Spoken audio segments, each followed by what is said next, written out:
toda vez que eu vou atender um cliente, eu sempre presto atenção para descobrir qual que é o canal sensorial que ele se comunica, né? Lembra daquele testezinho que a gente faz lá, dos testes dos canais sensoriais e tal, que a gente vê se a pessoa é visual, se ela é sinestésica, se ela é auditiva.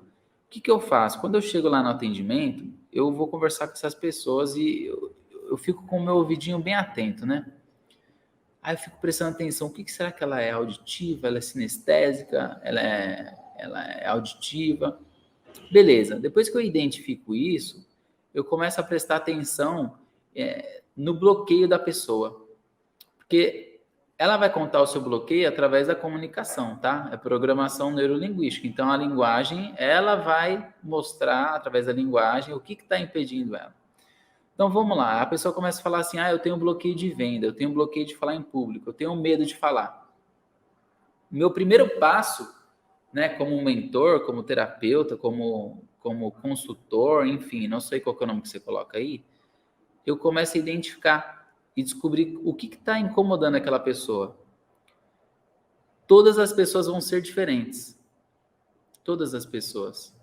Mas geralmente está relacionada a alguma vez que foi exposto a algum tipo de situação ridícula, ou então se a pessoa foi obrigada, por exemplo, se foi obrigada a vender, meu pai obrigava a vender coisa na rua, tipo, algum produto da família, enfim. Quando você é obrigado, também acaba criando um bloqueio, né? Se você passou muito medo, aí o seu cérebro começa a te proteger. Então, o que eu faço? Eu identifico o que incomoda a pessoa. Vou dar um exemplo aqui. Faz de conta que ela trabalhava numa empresa e ela não gostava do trabalho dela de vendas e ela estava sempre passando medo. Ela ia fazer vendas e bater de porta em porta e isso gerava muito medo nela.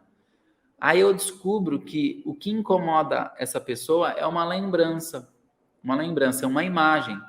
O que eu faço? Eu começo a alterar as submodalidades da imagem, começo a dessensibilizar. Lembra que eu expliquei para vocês que existem várias formas de fazer terapia? Uma delas é a psicoeducação, que é o que eu faço com vocês todo dia aqui. Vou ensinando técnicas, o jeito que eu faço, como funciona, como não funciona. É uma psicoeducação, estou ensinando. Existe a dessensibilização, que é quando a pessoa tem muito medo de alguma coisa e a gente expõe essa pessoa através da imaginação a um cenário parecido com aquela que deu medo para ela, a gente vai dessensibilizando. Vai lá, psicoeducação, dessensibilização e reframe. O reframe é quando você dá aquele ressignificar na pessoa. Então, é a mesma coisa quando você está conversando com alguém e você está com um problema e a pessoa te dá uma dica e você fala, puxa vida, não é que é verdade?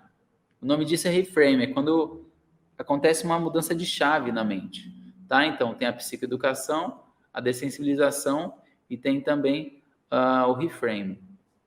Toda vez que você tem uma sacada, o Henrique falou um negócio, você falou, puxa, é isso? Isso é um reframe. É como se estivesse mudando chaves na sua mente, certo? Então, se a pessoa está com muito medo, eu começo com a psicoeducação, começo a ensinar, ensinar as coisas que eu sei, as técnicas que eu sei, falo sobre crenças fortalecedoras, enfim. Depois eu coloco essa pessoa numa técnica expositiva, né? Eu faço ela imaginar, ela começa a viver aquele momento e vou usando das técnicas da PNL para ir diminuindo esse medo, tá? E durante esse processo do dessensibilizar, sempre acontece um reframe, né? O reframe é quando troca aquele significado do medo que a pessoa tem na cabeça por outro significado, né? Então, aí é onde acontece a mágica. Mas como que eu chego nisso? Fazendo perguntas, escutando o que a pessoa fala, o que exatamente te incomoda, enfim. E nessa sequência, no final de tudo vem a técnica. Muitas vezes nem vai precisar da técnica. Só o simples fato de eu explicar o que é o medo para a pessoa já vai gerar um grande resultado nela. Os alunos ficam muito preocupados. Henrique, como é que eu aplico técnica tal? Só que eles esquecem que tem a psicoeducação, tem outras formas de ajudar as pessoas.